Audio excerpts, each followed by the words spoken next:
Iniciamos este taller. Es un taller porque ustedes van a participar. Necesito que tengan papel y lápiz a la mano porque vamos a escribir.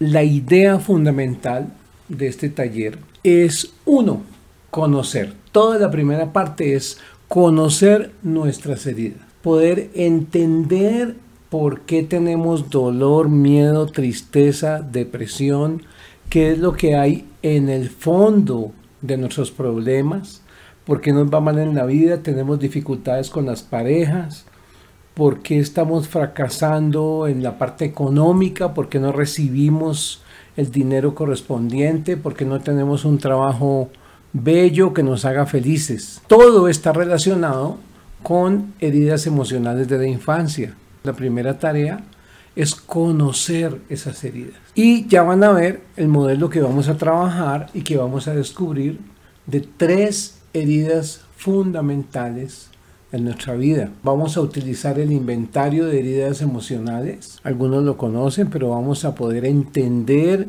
en dónde está nuestro problema, si está en abandono, si está en agresión o si está en abuso, o en los 3 o en 2. Y luego poder entender cómo sanamos las heridas fundamentales que cargamos. En la medida en que nos libremos de esas heridas terribles, en la medida en que salgamos de esa oscuridad de no conocer nuestras heridas, de negar nuestras heridas, de no resolver nuestros duelos, en la medida en que resolvamos los duelos, en la medida en que comprendamos qué es lo que pasa en nuestro interior, qué fue lo que pasó en nuestra infancia, desde el momento de la concepción en adelante, en esa medida vamos a ser más libres, más felices, vamos a poder cumplir nuestras metas.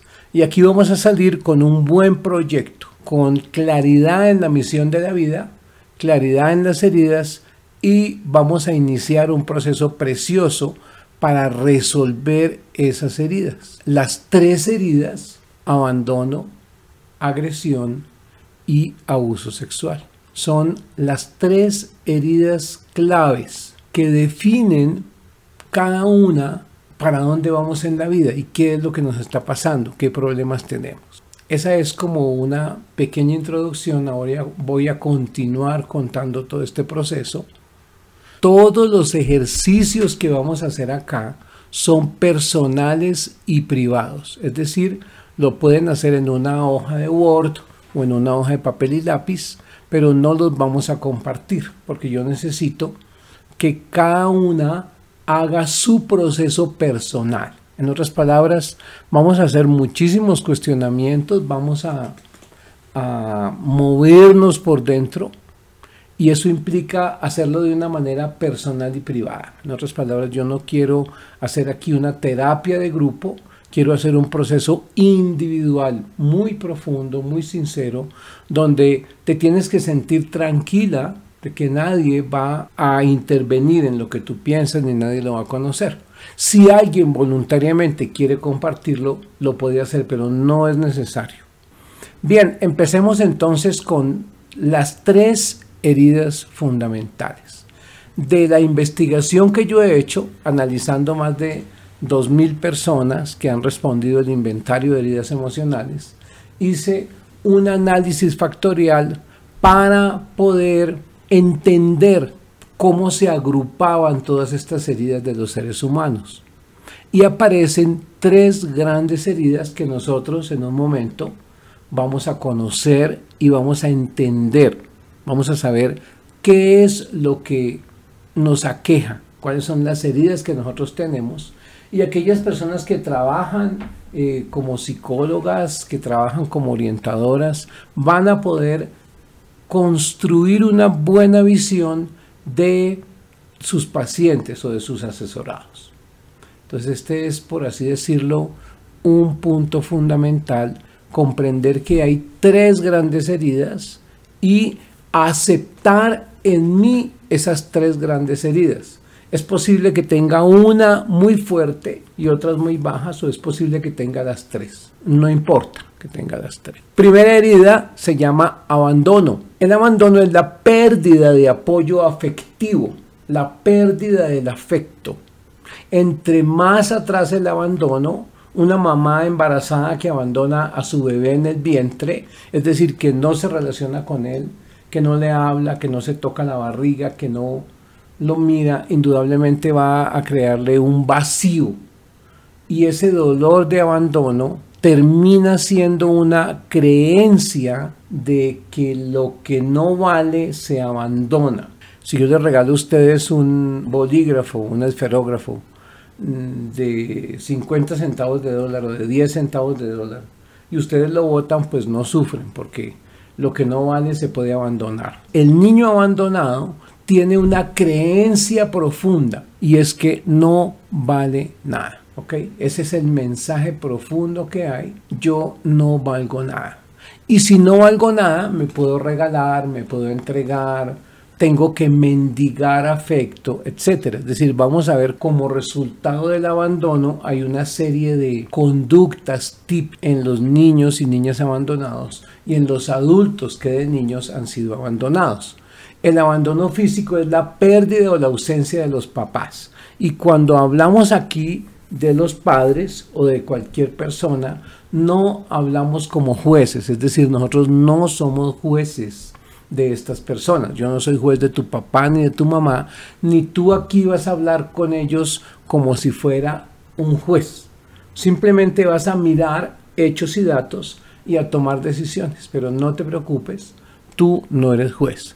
Entonces no vamos a hacerle daño a nadie, ni vamos a mirar mal a nadie que nos haya hecho daño, porque no sabemos qué había en el fondo de su corazón. La primera herida, pues, es el abandono, y el abandono es el que nos permite entender por qué regalamos nuestro cuerpo, por qué mendigamos afecto, por qué aceptamos indignidad, por qué nos sentimos tristes cuando no tenemos una persona, por qué establecemos relaciones de adoración. Cuando tú adoras a un ser humano, te apegas a él como el náufrago al madero, como los náufragos del Titanic se apegaban a las barcas. Indudablemente establece relaciones malas, establece relaciones incoherentes, relaciones de daño. Entonces ya podemos ir haciéndonos la pregunta de si sufrimos heridas de abandono. Si perdimos al papá tempranamente, por divorcio, por separación, por muerte,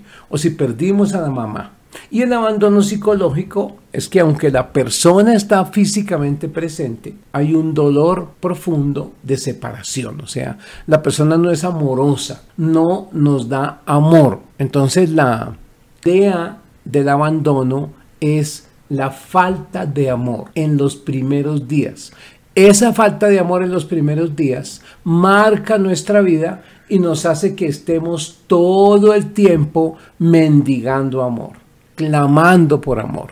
Adoremos a las personas, intentemos darles todo lo que podemos con el objetivo de que no se vayan. Y por tanto nos volvemos esclavos y fácilmente podemos aceptar maltrato, y cuando aceptamos maltrato continuamos esa cadena, ¿no? Hay pacientes que me dicen: no puedo separarme de esta persona maltratadora, no soy capaz de separar. Bien, entendemos el abandono y hazte la pregunta de si tienes heridas de abandono. Primera tarea es preguntarnos: ¿tengo heridas de abandono? ¿He caído en el abandono en algún momento de mi vida, especialmente en las primeras etapas? Aquí estamos hablando de la concepción a los 5 años. Y nuestra primera tarea es entender si tenemos heridas de abandono. Hagámonos esa pregunta. ¿Faltó papá? ¿Faltó mamá? Esa es la pregunta fundamental. ¿Fuiste abandonado? ¿Tuviste un papá alejado, incapaz de abrazar, incapaz de amar? ¿Tuviste una mamá que le costaba trabajo abrazar, que sufrió depresión en el parto, entonces no te abrazaba, no te quería? Esa es nuestra primera pregunta. Y vamos haciendo una especie de diario, de bitácora de este taller. Van escribiendo: siento que tengo abandono, una pregunta, ¿no? Tengo heridas de abandono. Y establezco relaciones de adoración. Constantemente le digo a mi pareja algo así como: te adoro, sin ti me moriré, te necesito desesperadamente. Cuando decimos ese tipo de cosas, y nos sentimos abandonados y muertos cuando una persona se va y necesitamos desesperadamente la presencia de otra persona, estamos en presencia de una herida de abandono. El segundo gran dolor es la agresión. Pues la agresión puede ser física, ya sabemos que es la agresión física. Haber sido golpeados de niños, haber sido privados de ciertas cosas básicas como niños que fueron a los que les quitaban la comida, a los que les quitaban el vestido, los ponían a aguantar frío, es decir, cualquier situación de incomodidad, de maltrato, de dolor físico, y lo cual pone al niño en una situación de menosprecio. Cuando la persona que supuestamente me ama, me maltrata, me grita, me golpea, yo estoy reduciéndome a una situación de animal, digamos. Es como el punto. No queremos ser tratados como animales, no queremos ser maltratados. Y la agresión psicológica es más terrible porque es degradar, demeritar a la persona usando palabras. El gran problema de la agresión en la infancia es que si la cometen las personas que más amamos es más fuerte. En otras palabras, si me abandona o me agrede o me usa la persona que más amo, papá o mamá, va a ser terrible la situación. ¿Por qué?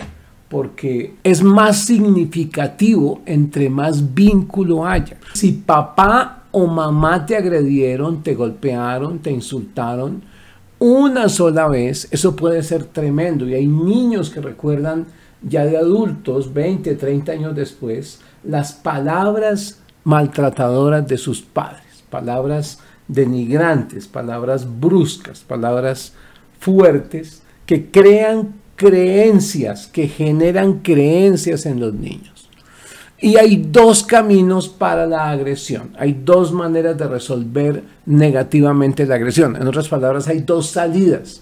Unos niños se van por el lado de quiero morirme, no soy nada, tengo miedo. Cuando al niño le preguntan en el colegio quién quiere pasar al tablero, él se esconde. ¿Quién quiere ser el personero del curso? Él se esconde, se llena de miedo, de dolor, se vuelve intimidable, miedoso socialmente. No quiere relacionarse con la gente y quiere esconderse. Esa es una de las salidas, el apocamiento, la incapacidad de aceptar las oportunidades, de correr los riesgos de la vida. Y la otra salida de la agresión es el niño que se vuelve un patán, un maltratador, un agresivo, delincuente o una persona salvaje, brusca, el patán del barrio. De manera que son las dos salidas de la agresión. Indudablemente se puede combinar abandono con agresión y eso dará pues una mezcla de esos mensajes. De manera que hay unos niños maltratados que se van por el lado de no valgo nada, no sirvo para nada. Ya me lo decía mi mamá, que yo era un bruto, un imbécil, un animal. Y realmente lo he comprobado. O lo otro es no me voy a dejar. Si mi papá me vuelve a pegar cuando yo crezca, le voy a pegar y lo voy a maltratar y voy a maltratar a todo el mundo. Entonces los niños que hacen bullying o matoneo en el colegio, en la escuela, son los típicos niños agredidos que resolvieron, entre comillas, el problema por el lado de la agresión. Entonces, dos salidas cuando somos agredidos. O nos volvemos miedosos y apocados o nos volvemos agresivos. ¿Cuál tienes tú? Otra pregunta. Si fui agredido, ¿cuál de las dos salidas tengo? La de quiero morirme, no valgo para nada, no sirvo para nada, mejor no me meto, tengo miedo, o quiero agredir, quiero maltratar, quiero confrontar, quiero pelear, ser una persona combativa, pero en un sentido agresivo. Las dos salidas del niño agredido. Ninguna queremos nosotros para nuestros hijos. Si los hemos agredido, hoy vamos a pedirles perdón. Es muy importante hacer este trabajo de pedir perdón. Pedirle perdón a nuestros hijos, no importa la edad que tengan, con el objetivo de sanar la agresión que hemos generado. Muy importante, pedir perdón. Recuerden que es muy interesante ir escribiendo todo lo que va saliendo, ir escribiendo una bitácora de lo que va, no solo de lo que yo digo, sino de tus conclusiones. Podías dividir la hoja en dos, en un lado escribir lo que te parece importante de lo que yo digo y en otro lado tus resoluciones, tus comentarios, lo que es para ti. Ejemplo, necesito pedirle perdón a Juanito. Y en la medida en que pidamos perdón, vamos a sanar la relación con nuestros hijos.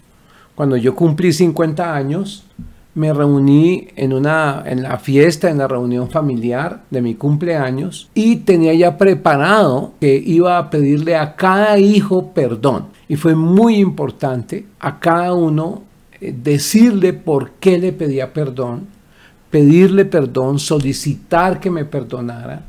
Nos abrazamos, lloramos y sanamos muchas heridas. Ese día cambió completamente la relación que yo tenía con mis hijos. Creo que fue un hito, una de las principales cosas buenas que yo he hecho como hombre, como padre, ha sido esa. Anoten ahí, pídanle perdón a sus hijos para cerrar las heridas. El perdón, vamos a verlo aquí y vamos a trabajarlo fuertemente. El perdón es definitivo para poder sanar las relaciones. El proceso de sanar implica darnos cuenta y luego de darnos cuenta perdonar, darnos cuenta y luego de darnos cuenta pedir perdón.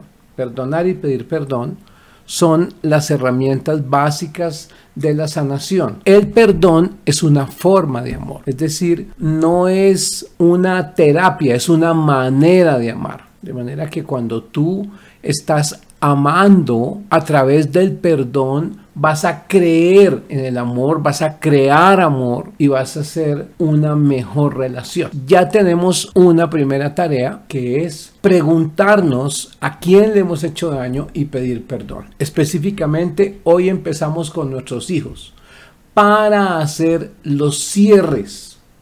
En cualquier dolor, en cualquier sufrimiento que haya, vamos a hacer esos cierres. Bien, esa es la segunda herida. Y la tercera herida es el abuso sexual. El abuso sexual es todo contacto de tipo erótico, toda vista de tipo erótico, todo escuchar de tipo erótico antes de que el niño tenga 14 años, es decir, antes de que haya entrado fuertemente en la adolescencia, cuando aún es un niño y no tiene las operaciones formales, no tiene pensamiento crítico.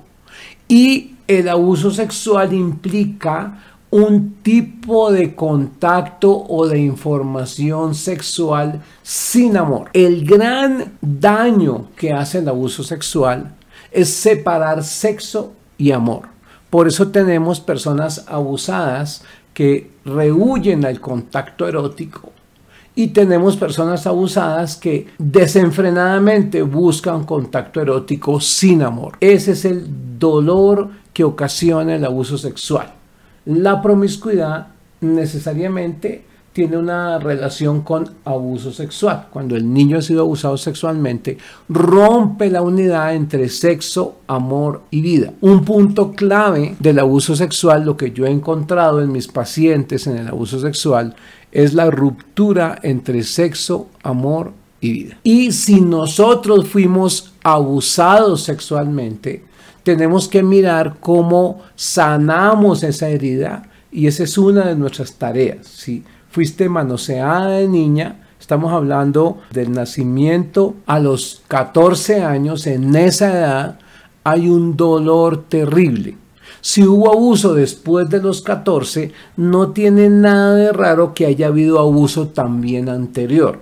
He encontrado cuando las adolescentes reportan abuso que siempre existen huellas de abusos anteriores. A veces hay abusos parecerían que no lo fueran. Por ejemplo, tengo una paciente de unos 24 años que fue abusada por la televisión. Cuando ella era niña, llegaba a su casa y ponía todo tipo de canales de novelas, de esas telenovelas fuertes. Parece que las pasan en horario de niños, pero realmente son triple X y que muestran algo terrible, relaciones sexuales sin amor. Cuando hay una relación de infidelidad donde un hombre tiene, por ejemplo, 2 mujeres, a ninguna ama, con ninguna tiene intimidad. Eso es un tipo de abuso sexual para un niño, presentarle un modelo de sexo sin amor. Sería muy distinto si se le presentara una pareja que se ama, que se cuida mutuamente, que viven felices el uno con el otro y que hacen el amor como resultado de su unión y de su entrega. Pero lo que se ve en la pornografía, en las novelas y en ese tipo de historias es la ruptura entre sexo y amor, la unidad fundamental, sexo, amor y vida.